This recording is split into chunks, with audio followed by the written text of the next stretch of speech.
fuck, marry, kill Destiny's Child? Fuck, marry, kill Destiny's Child. Yeah, the last three. Wait, I don't. Is that an album? No, I'm asking you, who would you fuck, marry, or kill? Oh, who would I Destiny's fuck, marry, or Child. kill out of Destiny Child? Yeah, the last three. So that's Beyonce, Kelly, and the other one. What's her name? Michelle or something? Yeah. Michelle. Okay. So marry Michelle because she been out the way. I ain't heard no smut on the No name. smut. Kill, probably Beyonce. Fuck Kelly. But if I'm thinking like an evil person, I'm doing all the Beyonce for the money. I'm a fucker, marry her, then kill her for the life insurance.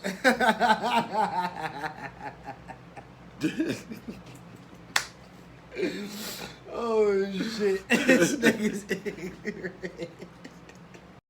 Born a competitor, form is incredible. These rappers I won't settle for, they ain't even edible. Caution, caution, but the tape ain't yellow though. This Welcome back. to another two-shot review 2 shots. with Mr.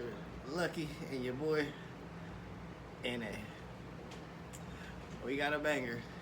A very good one. I know y'all heard about it. Hey, talk about suspense. This is a popcorn film for your ass. Weapons. Yep. And I don't even like horror movies because I don't think they scary, but this one, And we don't want to waste no time, so we're going to give you 5 seconds. you know what to do. Because you know what it is. It's shot time. Let's go. And we drinking special. I'm drinking courtesy of Jamaica, my boy from Puerto Rico. If you stay ready, you ain't got to get ready.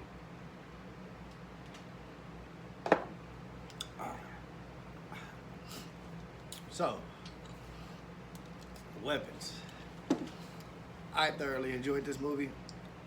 Horror movies for me have taken a kind of a dip. What is that one? I think it's The Conjuring. Those ones are still pretty good. I like suspenseful horror movies, thriller movies, murder mystery, things of that nature. So this one was really good. I love how they didn't have linear storytelling. It jumped around a bit, let you see the different perspectives to allow you to put the picture together and kind of guess things for yourself. It didn't just put it out there and let you kind of assume that what was going to happen because it didn't. So, what about you? How'd you like the film? Like I said, the main thing that intrigued me was the non-linear storytelling. I'm really into non-linear storytelling because I like to be. I kind of like a little bit of a challenge to understand what's going on, especially when it's written and executed well. So I was thoroughly intrigued. And it started out as like, how many different stories would you say? We had Justine, or what's her name? Josephine or Justine? We got Justine. We got Archer. We got Marcus. No. What's the cop's name? Paul. And then the crackhead guy is crackhead, Marcus, Alex. That's 6 stories? Yeah. Yeah. And the good thing is they didn't, like, had it been linear storytelling or just had it gone, and what we mean by linear storytelling for those who don't know is it doesn't go in a straight line. Right. It goes, here's a story, like here's a story, here's a story, here's a story, here's a story, but it's all, they all converge. They all meet up in one place. So if you watch the movie in order, if you watch it, you can kind of piece it together. And by the time it gets to the end, you'll understand what's happening and you'll know why it's happening. It was really good also because, like I said, the reason they didn't, I like that they didn't do linear storytelling because had they just introduced all those characters, it would have been overwhelming, or it would have been an overwhelming amount of exposition, like a crazy amount of exposition. So I'm really happy about that. To be honest, we can jump right into the review. Yeah, Let's talk about it. And one thing I like about the non-linear storytelling in this element, especially for the horror movie, is because it doesn't follow all the same horror tropes, where happy family, shit happen, goes into chaos. This one starts you in the chaos and then eases you around the happy family and then brings you to a point of the chaos and then switches over to another character. So we open up with Josephine. Justine. No, Justine. But before that, there was a narration from a little girl. She basically says this is a true story, and the police were embarrassed because they couldn't figure it out. And basically what you heard in the trailer, all the kids in this 3rd grade class just left at 2:17 in the morning, except one, which is a kid named Alex, and then the teacher is Justine. And that's how we open up the story at what it looks like a school parent conference where all the parents of the kids in that 3rd grade class are in an assembly hall talking about their concerns about their kids' disappearance. And one dude in particular, Archer, wants to know about, what does Justine know about the disappearance. So that's how kind of the story opens up. Because Justine is the teacher of these 17 students that just bopped in the middle of the night. Now, after Archer says his little piece, it gets the crowd riled up because everybody's already on the edge because she's the only one who they feel could know something about this because they don't know anything. They feel shitty as parents because they don't know why their kids would all coincidentally leave their house at the same time. No talk, no whispers or anything like that. It's not like it was a plan or like something that was replicated from a TV show.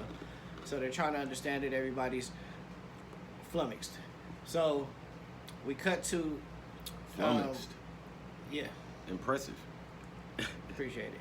So everybody's trying to get to the bottom of it. We cut to Justine being escorted out by Mark, the principal, and he's telling her, Marcus, he's telling her, hey, just leave. There's nothing you can do to help the situation. And then what happens after that? They shut the school down. Well, the girl in the narration said they shut the school down, but eventually they got to open it back up so the kids can go back learning. And that's kind of where we kind of pick up with this meeting with Justine. But basically the kids go back. Justine goes and she gets drunk. And then I believe the next day she goes, this is after the student, the meeting with the parents and her, right in the opening scene where you meet Justine. Then she goes to the liquor store, gets some liquor, ends up getting... No, Did she have a dream? She had the dream about the boy, and no, she had not. That didn't happen yet.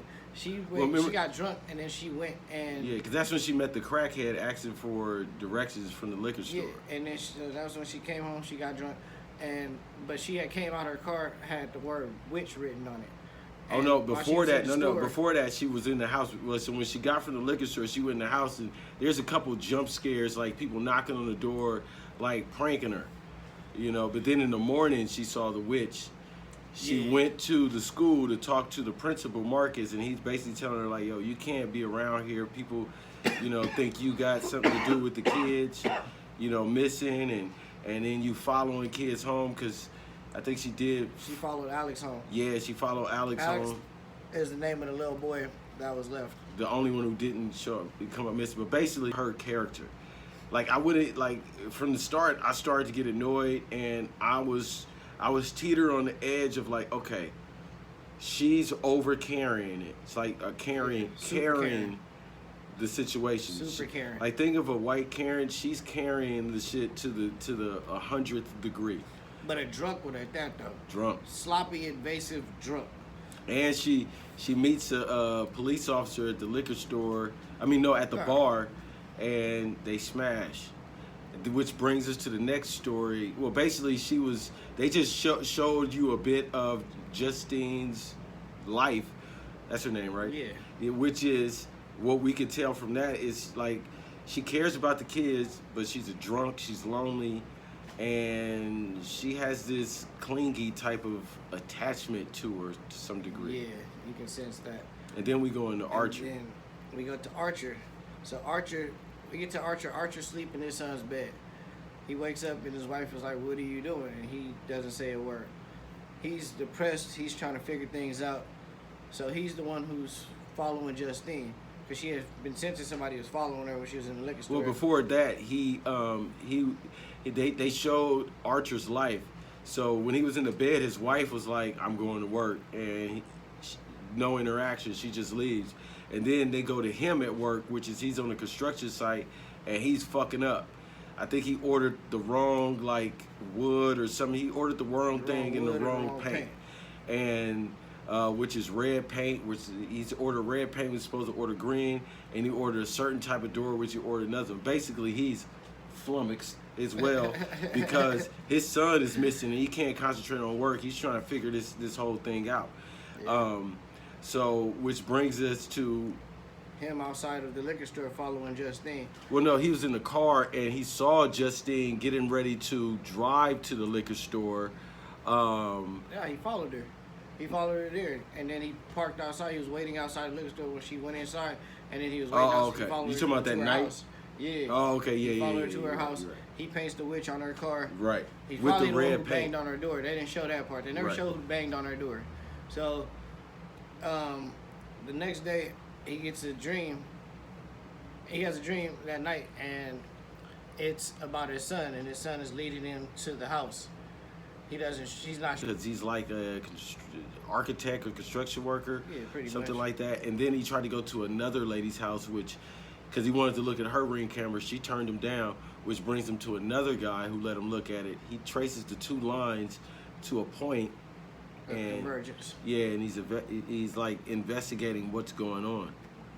So he eventually during the drive around, he sees the car that says witch that he painted on. So he's like, oh, that's Justine. So he follows her to the gas station, and they're talking to each other. When he's confronting her, the principal is running with, like, looking like a zombie with the Naruto run, like the kids was running with his arms out. You know what I'm saying? And tackled Justine and start choking her. Cut. We go to the next story, in which I forgot to mention. The transition from Justine's stories to Archer's stories. So Justine decides to follow Alex home, and with her liquor and her big gulp from 7-Eleven. Oh yeah. And she decides to do her own white girl stakeout with the full bottle of probably Taka vodka. Hold on, and then she fell asleep. Hold on, we gotta get to an important part. Yeah. When she followed Alex home, she went to knock on the door. Ah. Nobody answered, so she goes around the back. This bitch peeks inside, sees his parents sitting there on the couch, stiff as a board. No noise, no nothing. Mind you, all the windows are taped up with newspaper. And they're sitting like this. So, when she catches them sitting stiff, she gets spooked. Boom, knocks everything down. Nothing happens, so she looks back in the outside window. in the backyard. Fucking crazy. She looks back in the window, sees him still sitting there.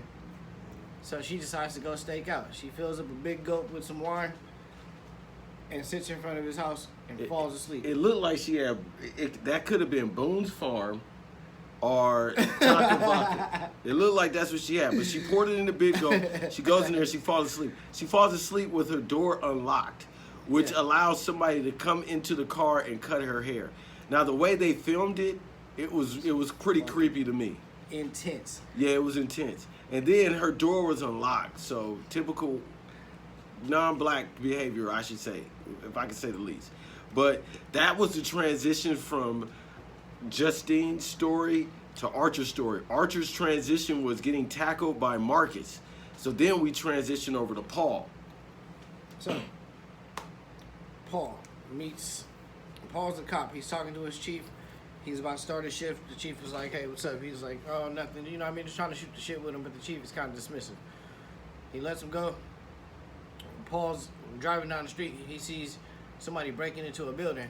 So he chases him down. When he goes to chase him down, he's patting him down. He asks him if there's anything in your pocket. When he eventually catches him, he says no. He goes and digs in his pocket. He gets poked by a needle. So he fucking freaks out. Rocks him. Now let me stop you there. That needle poke scene, for me, was extremely scary. Yeah. So when I don't know if anybody ever got pulled over or arrested, the police always handcuff you. Then they search your pockets and they ask if you have anything dangerous, any weapons, if you got anything sharp that can poke them. And at that point, it's your opportunity to let them know, because, you know, I had police before tell me all type of crazy stuff, what they'll do to me if I was lying to them. So this dude had a needle in his pocket pointed up with no cap on, and he didn't tell the police officer. Yeah. So obviously when Paul got his finger pricked like any Fucking person. Flipped out. Flipped out. Dude just don't like. What I can say about the costume and the makeup people and the person who acted that crackhead scene, either you were a crackhead and you just came in, or the costume and makeup people did a good job and you acted your ass off. He was good. He reminded me of a young James Franco. He's good. But so we cut to. No, but after he gets pricked, that's when he goes back to the police station. Cruiser. No, he goes back to the car. And he realizes the whole thing was caught on camera. So he unplugs the camera. He starts adjusting his finger, you know what I mean, doing the medical wound shit. And then he realizes, hey, all this shit was caught on camera. I'm eventually going to get caught for this shit or in trouble. So then he goes back outside to the car. Back outside the car to the kid, to the smoker. Now, then it cuts to him in the bar. No, to the police station. To the police station, because we find out that the police chief is the fiance, is his fiance's father. Yes, we do. Not yet. Yeah, because he has to tell the chief first. No. First, he has to tell the chief. Then he goes home. No, then he goes to the bar. No, because look. No, because remember they had the conversation about meeting for lunch, and everything was hunky dory before he goes out on the squad. Because we forgot that part. Because before he goes out, he talks to the police chief, and he says that we're still on for brunch with the fiance, and then he goes out and runs into old boy. But it was like a quick little scene. Okay. So by the time he gets back, he has that conversation. But so if he has a conversation with the chief, and tells him, "Hey, I fucked up. I hit old boy because of the fingerprint." He pretty much told him the story. Chief he got caught on camera. As long as the kid doesn't come back and press charges, it should be good. Because in a month that data is gonna be recorded over. So that goes for all y'all people out there. And this is, I ain't no police officer, it's not true, but it sounds about right. It sounds good when if you don't report something that happened to you in a month, then body footage might get recorded over. So report it. So we cut to oh boy, the police officer Paul getting a text from Justine. He goes and meets her at the bar, and that's when they smash. After they smash, Justine drops him off. Turns out he gets in the car, goes home. His wife, his fiance, already she's there. not supposed to be home, so not yet. He doesn't have a story made up. He's hungover, and a part of the hungover part when he met Justine at the bar, he's a recovering alcoholic, so he ain't even supposed to be drinking. Right. So he spills the beads. We cut to Justine at the store, and the fiance comes up, pushes her down, starts pouring wine on her, talking about, "You slept with my man," woo, woo, woo. And Justine freaks out. That's why she ends up buying another bottle, and she goes home and has a nightmare. Now when she has this nightmare, first it's the little boy in the classroom. It's a shot from the trailer where all the kids have their head down and that one boy pops his head up. Mm-hmm. Then she wakes up and there's a fucking old lady on her roof staring at her. Like with fucked up makeup. Yeah, like almost clown like makeup. a clown. Yeah. With a red wig and everything. That shit look crazy. So she freaks out. But this isn't a dream though, because she's just freaking out and continuing to freak out. Smash cut to, what was it? But that was a part of Justine's story. Now we cut to the now story. on the end of Paul's story. Now how we end Paul's story off with a cliffhanger is that after his his fiance finds out, then he has to go back to the police station. By this time he goes back to the police station, the police chief is talking with another officer, and he has this look at Paul like he already knows his daughter already told him. So he do that quick look and know he in trouble. He put his head straight and keep going. Once he gets outside to go with his car, he sees the crackhead again. Already mad because he feel like the crackhead already started the spiral fucking up his life. You know, because when he hit the crackhead, he told him, "I don't want to see you around here again." So by the next day, he sees the nigga again by the police station. So he gets in the car with blood in his eye, he about to do something to him, like they say in Chicago. He about to do something to you. And then, you know what I'm saying? So they he's smashing, trying to catch old boy. So when he finally catch him, we cut to because right when he catches old boy runs in his tent, right? So now, no, right? No, We stopped. you Yeah. skipped it. So Right. Paul's story ends with him with blood in his eye, looking like he's getting ready to do some. To go chase down He's the smoker. Yeah, he really getting ready to use his do some police brutality. Yeah. That's what it looked like he getting ready to do. And then we cut to Paul, Mark's story. Justine, from Justine's point of view, she called Marcus earlier when she followed the kid. Marcus was telling her don't follow kids and all that stuff. Now, from Marcus' point of view, he's at the grocery store responding to her, telling her why she can't follow kids, and like, look, I'm gonna set up a meeting with Alex and his parents. Just leave them alone, right?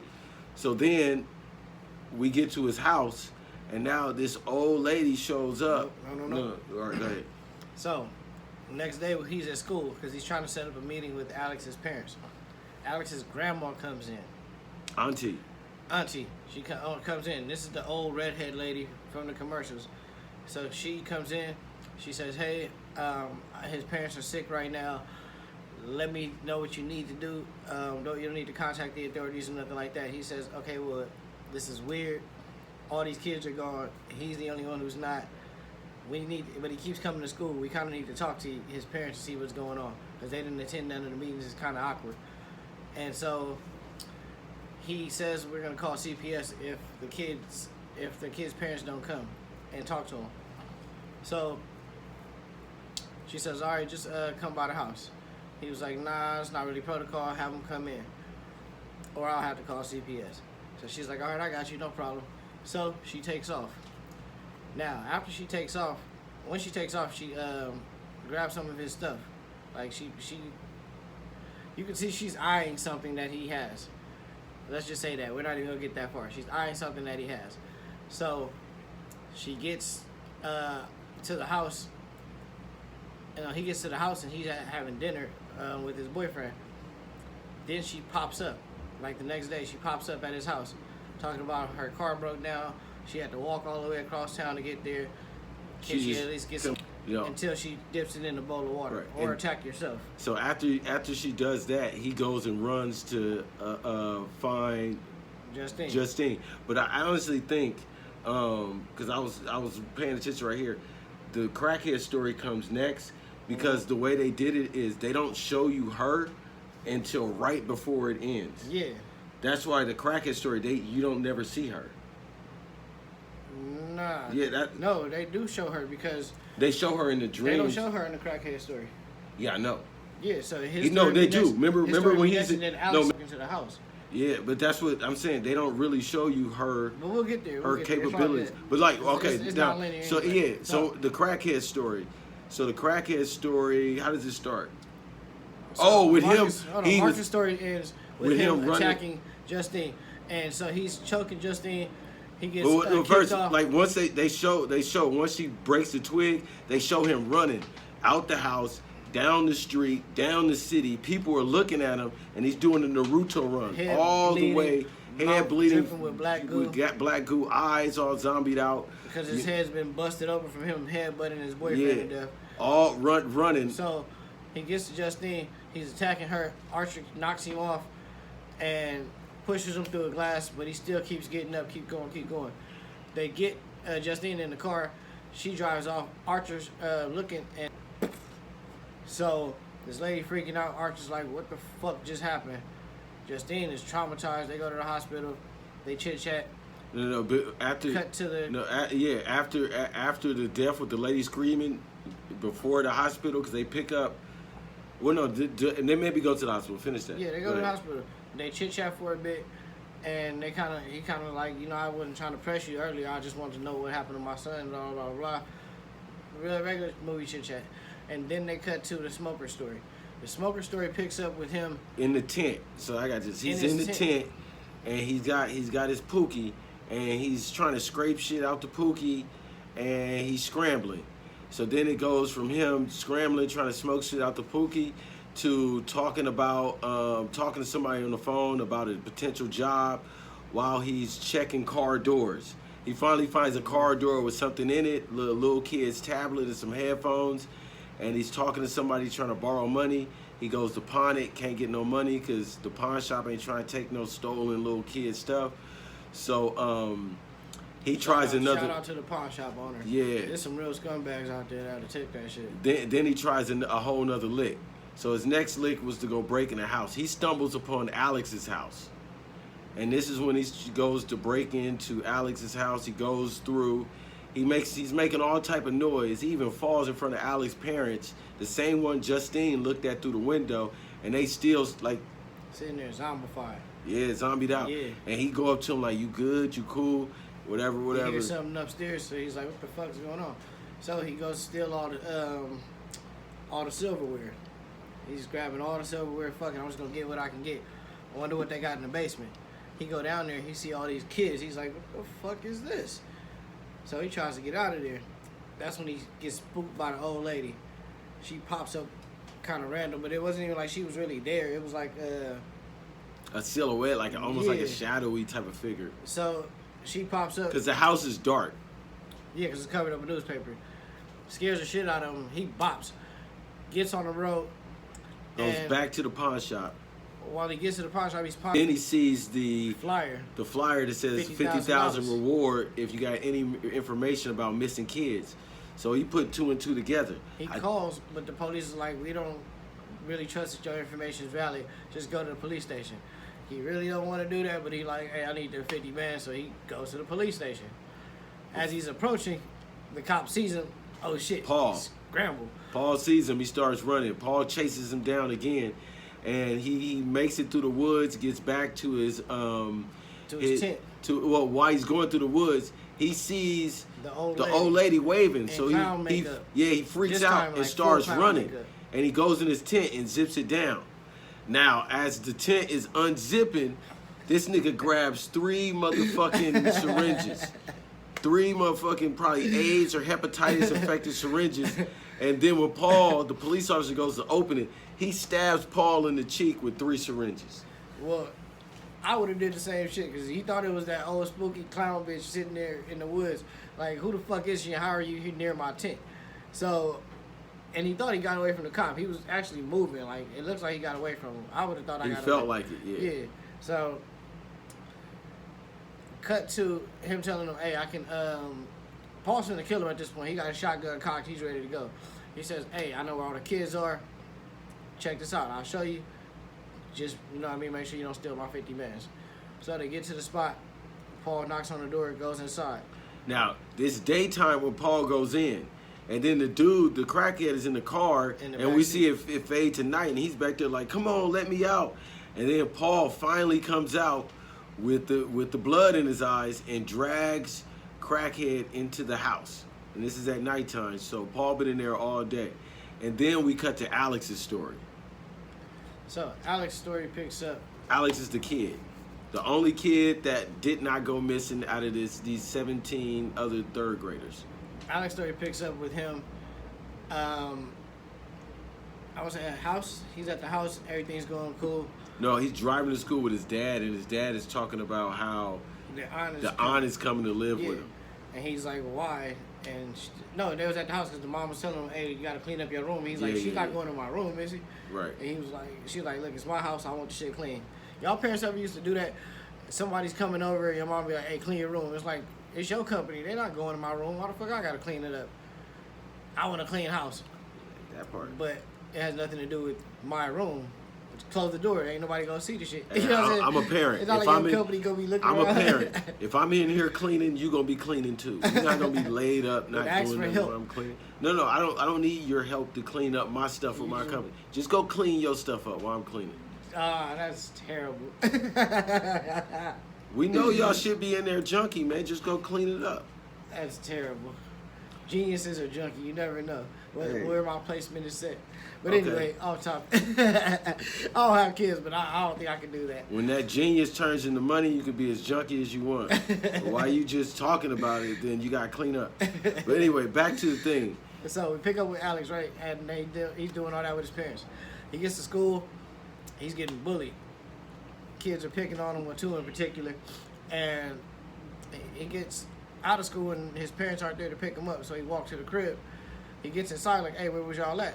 His parents are being creepy as shit, kind of talking slowly and zoned out, and Actually, they weren't really. They didn't talk at all.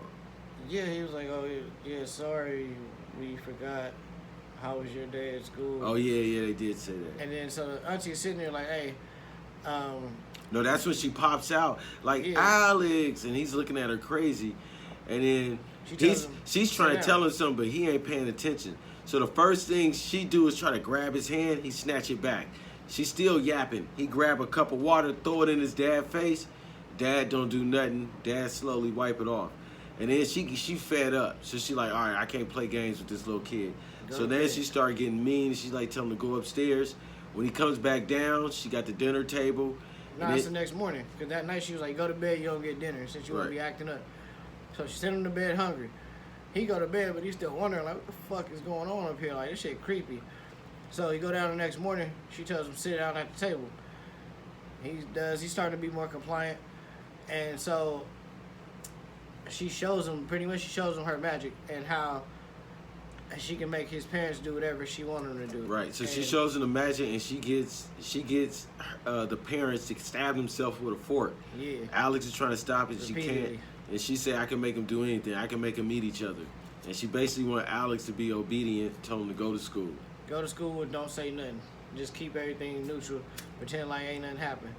So remember, this is non-linear storytelling. So they're going back before any of the kids disappeared.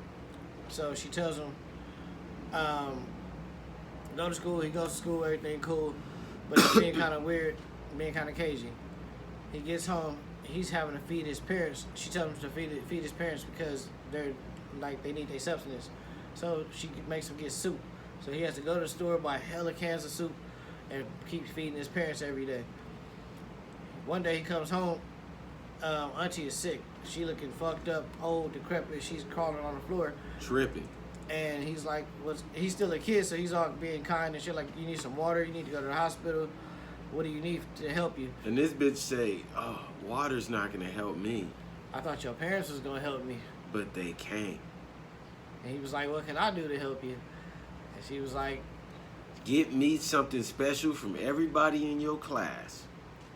So he goes, starts snatching name tags. First he's looking around like a real heist and shit. Like he's looking, what can I get? What can I get? It's too big. I got to take one of everything. Sees the name tags. Snatches all of those. Like at recess or something. He always got caught by, what's his Justine. name? Yeah. She almost caught him. But he gets away, goes home, gives her the name tags. She rips him up.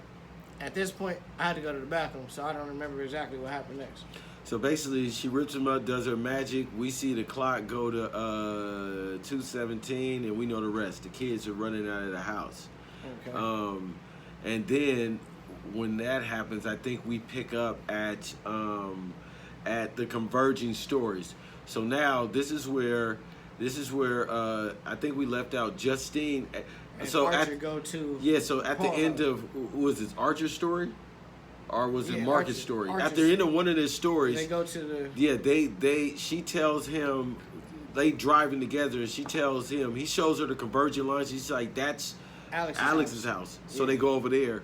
But then we pick up where they're at there. So as they're there looking out, they notice that, Justine, they see the police car. And then Archer's like, the police is here? And then Justine sees Paul waving at her to come in. Like, real creepy, like. Yeah, she's like, that's Paul. He's like, you know Paul? Like, who the fuck's Paul? Like, he's doing some shit like this, or he's doing... Yeah, it's a weird wave. It's a weird wave. So they go in the house. Which is stupid. And the house is dark and creepy, and it's at night. Like, she already know that the parents is in there on some weird shit. She know that the kid Alex is in there. She know that this cop is randomly there being creepy. And she just decides to walk over there. With Archer. But I can understand Archer's desperation because his kid is in there. He like, fuck this. She should have called She's just police. On the Karen side of the game. But anyway, they go in. Long story short, she goes in and old lady already ready. And the smoker start attacking Archer and Justine. So it's a 2-on-2 fight. The smoker is relentless. Archer knocks him out. Bam. By the way, Archer's played by Thanos, Josh Brolin. Yeah, so Archer's throwing him all around. Yeah. But the nigga keeps getting up. Whoa. Really tossing him. And this is not crackhead energy. Knocks him out. Bow. He's out cold, pops back up. Bow. I mean, it happens for quite some time. It's actually kind of comical. And so, so after this happens for quite some time, he finally knocks him out. Well, at the same time, but don't forget, at the same time, Archer's getting attacked by the crackhead. Justine is getting attacked by Paul. So she's on the Great Escape, getting away, climbing under tables, they're in the kitchen and shit. Throwing shit at him, just doing anything. So Archer doing his thing, and then she eventually gets yapped up and is getting choked out. So she finally, like, gets his gun, shoots him in the neck, shoots him in the head. She shoots him in the neck. Nigga's still He's choking. Bleeding out, but he's still choking the fuck out of him. With focus, like he don't feel getting shot in the neck. So she had to shoot him in the head. And like they always say, double tap. So, after he goes down, Archer. Hold on. Don't forget this. So when Justine and when Justine and Archer are on before 2-on-2 fight. Hold on, before they get in the house, the old lady tells Alex, "Pack your bags, we're leaving." And then Justin, because she sees Justine and Archer coming in, so that's when she gets ready. So then she tells Alex, "Don't step over the salt," right? So, because remember, we got the parents in there. There's two parents, Alex's parents. So while Justine and Archer are getting attacked, the old lady steps over the salt because she sees, like, okay, I got to kill everybody. So she steps over the salt. So now the parents is going to attack Alex. So Alex is running. So we got actually... Alex stepped over the salt. That was him? Yeah, he was creeping towards his parents' room. I'm creeping toward the old lady's room. Okay. And his parents were standing guard. So he's creeping towards his parents. He sees the salt and he kind of unsure, like, should I or should I not? He steps a toe over that shit. As soon as he does, they start chasing. The ground, they on his ass. Zombie mode. Yeah, so now we got three things going. Justine getting choked out. Archer is dealing with the crackhead who won't stop. And now Alex is running for his life because the parents is trying to kill him. So all this is happening after Justine kills policeman Paul. Archer starts getting choked out by... No, Justine started getting choked out by Archer because the old lady... No, we didn't get there yet. Because, look. Archer's getting choked out by the crackhead. Justine shoots him in the head. They go downstairs. Oh, right. You're right. He goes downstairs to find... his kid. Justine is looking around. I don't know where the fuck Justine went. Honestly, she didn't go up there and help Alex. She just kind of disappeared for a couple of minutes. So she's the one with the gun. That's the weird part. Yeah, once she shot him in the head... She went back to check Paul. That's what happened. She went to check on Paul because she was fucking Paul and she was like... She was getting shot. Over the shit, like. So Archer's down there amongst all the other kids who in zombie mode looking for his kid. Looking for his kid with his flashlight, with his phone light. And the old lady pops out, does something to him, and now he's under her spell. And he goes up to choke out Justine. Yeah, so he's choking out Justine. What's this? The full Nelson? That's not the full Nelson. What's that one? Where you get him from the back? Naked. Rear naked. The rear naked guillotine. So he's choking her out. And while this is happening, Alex says enough of this shit. He grabs the stick, like a branch off the tree. But before he's doing that, so mind you, while this is happening, Alex is running through several rooms.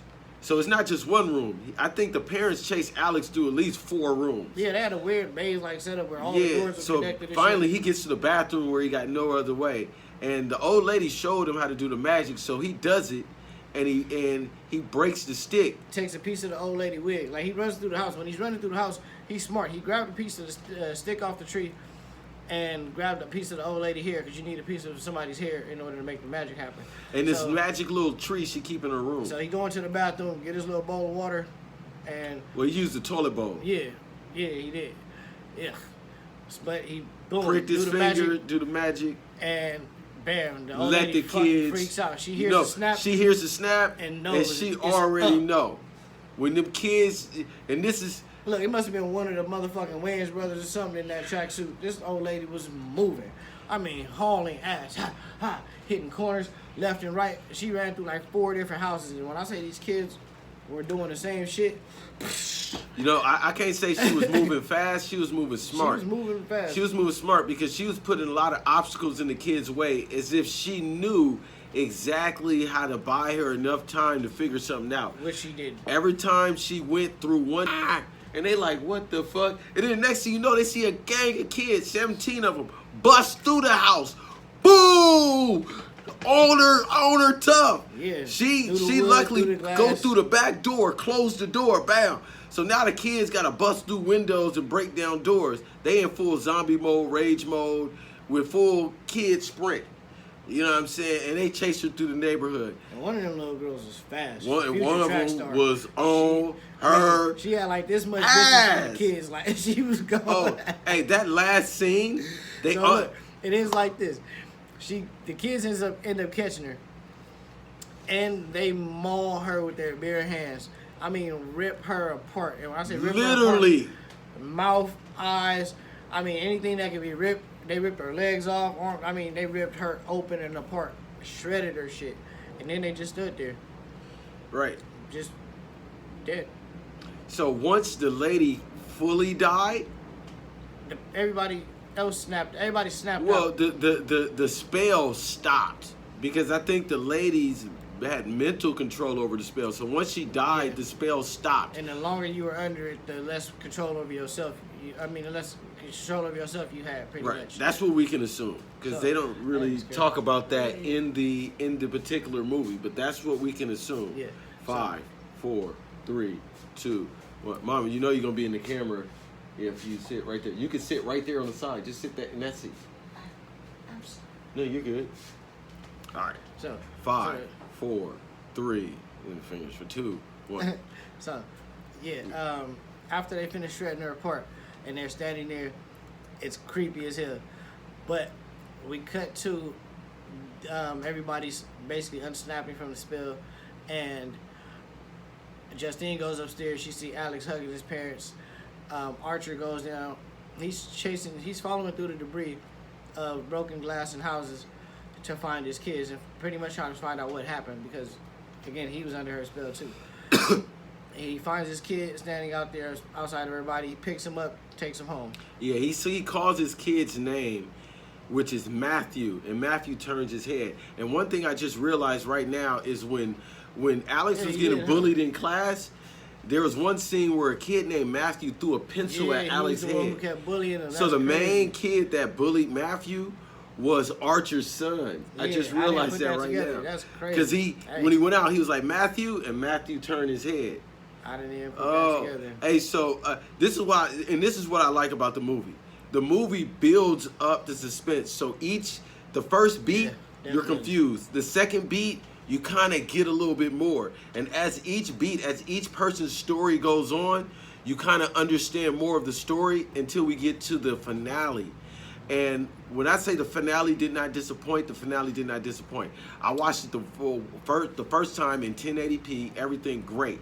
And I was on the edge of my seat watching those kids chase that old lady down and rip her apart.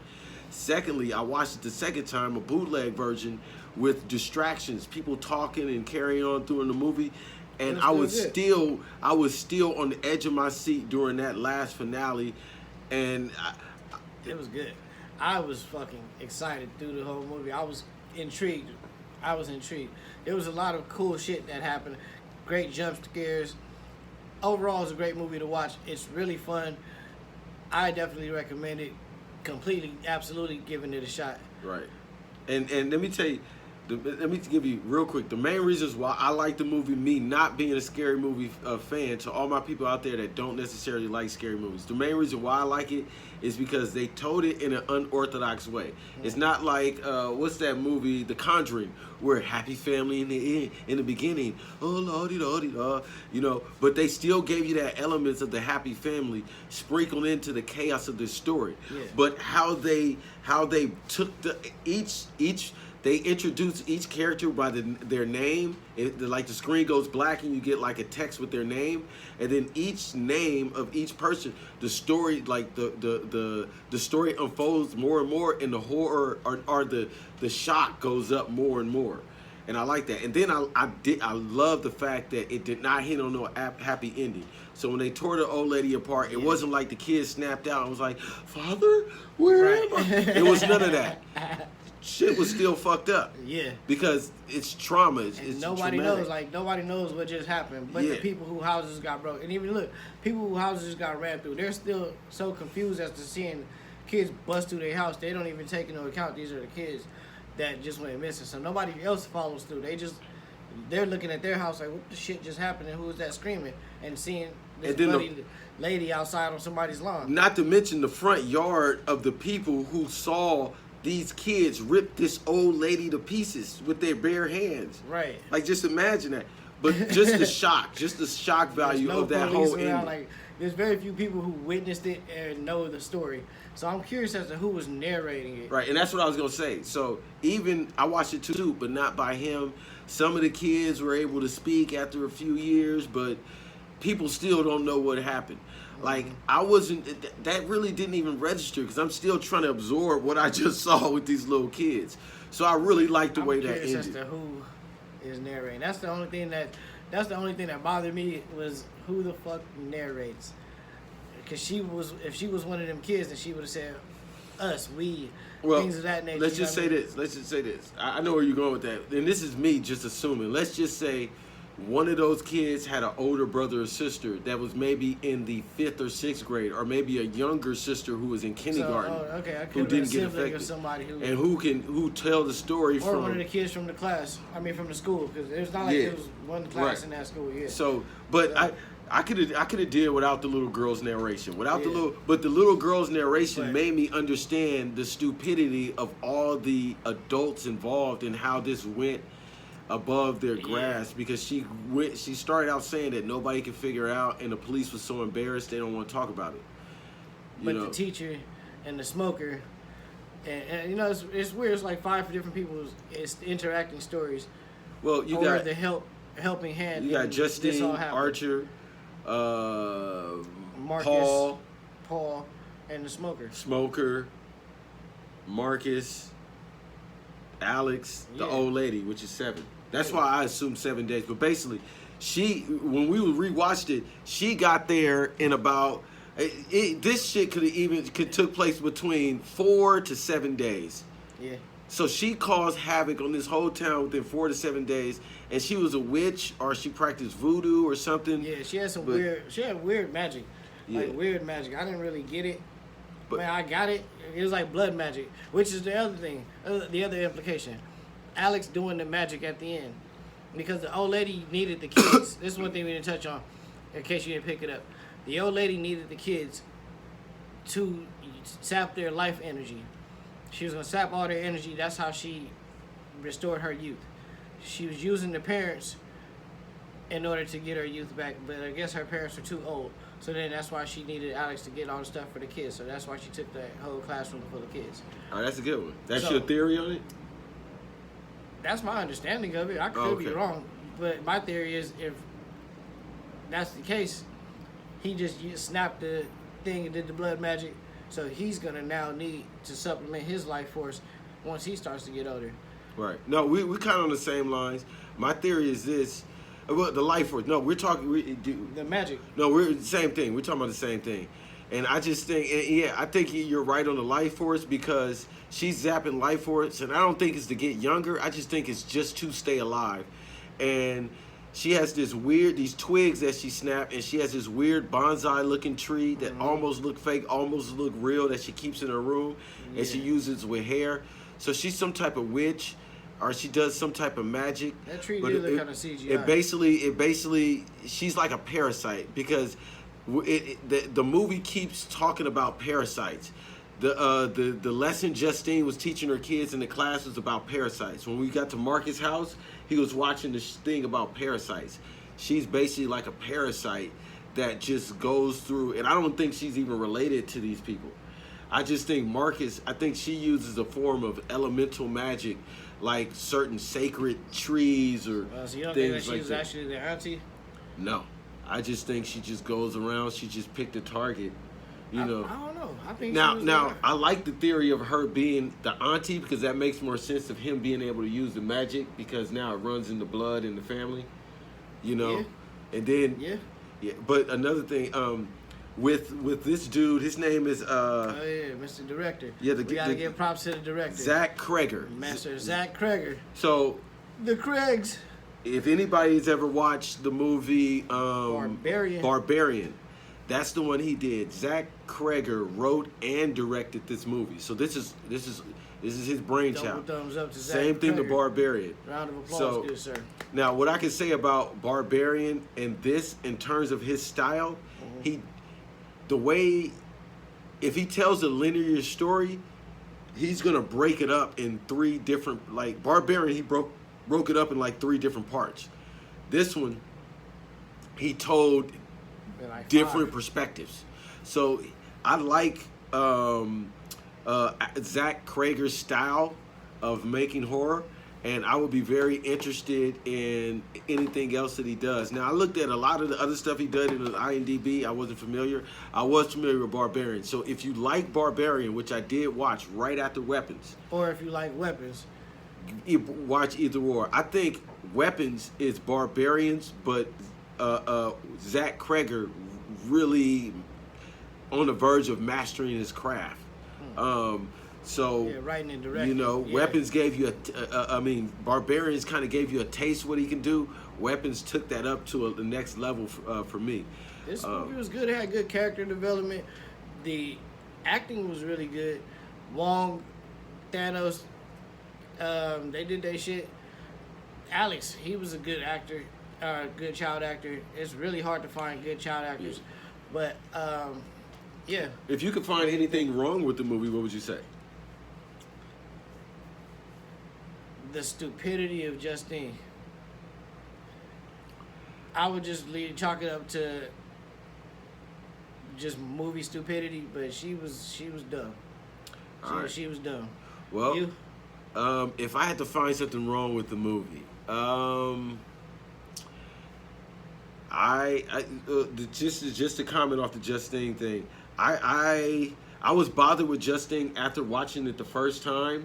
After just first seeing her, because it annoyed me. After watching the second time and understanding, I appreciate Justine. I appreciate the acting and the writing and why they had her do that the way she did it, because we see in real life how Karens act. They're on YouTube all the time. Go to YouTube and watch. She had her moments where she did some like realistic shit. Like when she's running through, when Marcus is trying to kill her and she's running through the gas station, and old boy is like, "Get out of my store!" And she's like, "Fucking help me!" Right. Hey, you know a crazy thing about this movie. Even though it had some funny things in the movie. Remember the scene when Archer woke up after the nightmare? What he said? He's like, "What the fuck?" Yeah. Like imagine you, like a hardcore dude, waking up after a nightmare. You be like, and you be like, "Fuck, damn." Hey, he was spooked. But I understand that old lady popped up out of nowhere. One scene that got me laughing in the movie was he went to the police station after his son was missing. He was like, "I ain't hear nothing about the dog searches. I ain't hear nothing about the shakedowns." He was like, "Well, because you're not a cop." He said something he was like, "How come I hear the dog reports, the K9 reports?" And he was like, "That's because they don't report to you." Yeah, that's what he said. He's like, "Because they don't report to you." And that had me cracking up. Yeah. So the movie had its moment. I think overall the movie was good. Yeah. The worst thing I can find about the movie is the little girl's narration, because I think the movie would have been so much better without it. Yeah. It wasn't off-putting. I think it was too. It made you start thinking about shit like, who is she and why is she narrating? And what does she have to do with the movie? No, that too, but also the fact that she said in the beginning that the people were so stupid. Like the cops. Yeah, everybody was so stupid they couldn't figure it out. And then after Karen's scene, not Karen, but her name was Justine, and how stupid she was.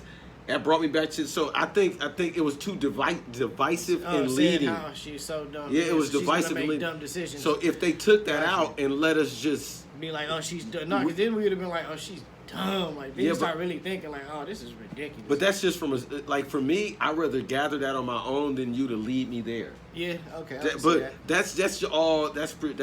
personal opinion, because some people rather you set it up and then show them and they be like, "Oh, I get it," rather than you just throw the pieces out and they be like, "Well, what do you see?" Like an ink blot.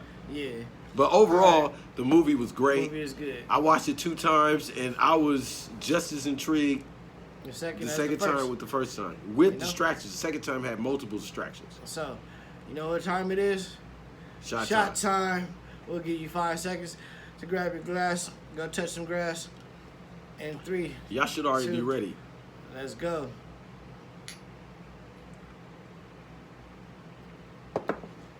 So, I also watched Until Dawn because you got the video game. Oh, yeah. So, we tried to watch Until Dawn. Well, I tried to watch Until Dawn. I played the game. Huge fan of the game.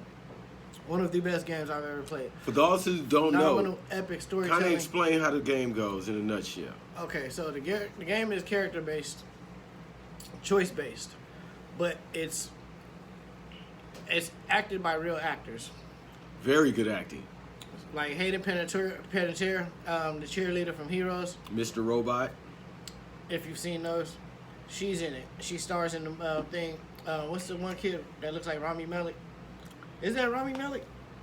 Is that Mr. Robot or he played an amateur? Yeah, Mr. Robot. Yeah, that's him. Okay, yeah. So yeah, he's in it.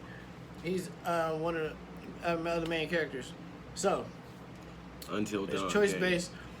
You go through the game making decisions, and every decision you make changes somebody's fate or changes the game in some kind of way. It's a butterfly effect type of game. Quite literally. So if you throw a rock into a tree and cause an icicle to fall, or it might cause it to be loose, when you get to a later part of the game, a character might be walking past that and bump into it, and it might fall on him and kill him. But you won't know that until later in the game type of thing. It's a survival game. You want to survive until dawn. That's the key of the thing. You want to survive until dawn. And it's a mystery game because there's also things going on in the background. There's a killer on the loose, and you can come across other mysteries and everything like that while you're playing. I don't want to give too much away. But definitely go check it out if you can. It's available on PlayStation Plus, Steam, and Xbox. Xbox. I'm not sure if they're free on Steam and Xbox. I know it's free on PlayStation Plus.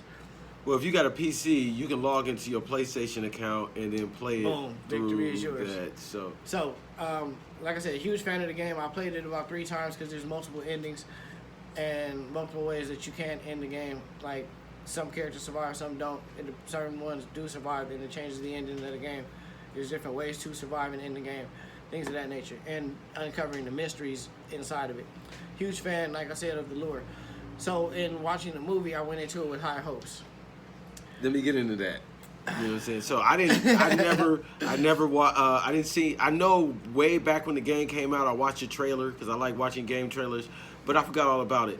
So he reminded me of the movie. I watched it, and the way it rolled out. So I watched it after I watched Weapons. Excellent storytelling, excellent acting, excellent everything. And then I go into Until Dawn, and it rolls out like the typical horror movie.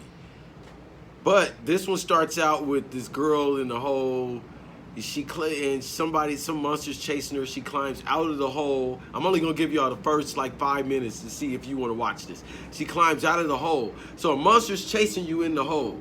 You kick the monster down and climb out of the hole. But instead of just running for your goddamn life, you lay by the hole like, lay on your back and catch a breather. God, yeah. Ooh, that was tough. Just for somebody to stand above you and be like, stupid, and kill you. Yeah. Then we go into the happy-go-lucky, making my way downtown, white people. And, we meet them all. They're doing their white thing. And I'm just going to bring you out the things that made me turn it off. And we don't have to go too deep. But if you like this type of stuff, you should watch it. This is what made me turn it off. There was a scene where they decided to all close their eyes, hold hands in the middle of the street, and listen or do something with this Asian girl, because there's a quick prayer or something like that. Some prayer, seance, team building exercise. It was something. They decided to do that in the middle of the street, and the movie decided that a great jump scare would be someone in their car trying to drive down the street, honking their horn to tell them to get out the street, right? So the jump scare didn't work for me. But what really turned me off was that the kids, the writer wrote that they're gonna get upset and be like, "Hey, slow down," as if they weren't in the middle of the street. So holding that hands, holding hands with their eyes closed. Okay, then to fast forward, a lot of bullshit that happens because they're in the car, arguments. Hey, a lot of bullshit happens. They decide to find a creepy hotel where there is a wall of rain, quite literally separated like a damn force field. And they decide to, let's just go hang out in the hotel.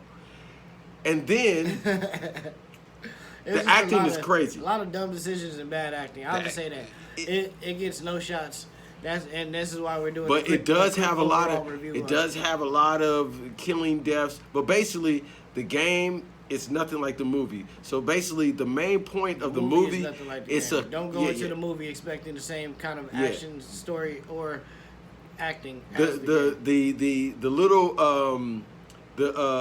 concept isn't even the same. You know the little image that they use to sell the game, the little hourglass. Mm-hmm.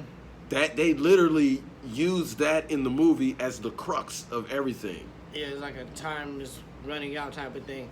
So because they're supposed to survive until dawn. This is what I challenge y'all. For all my unknown bandits out there, because I see y'all in the chat.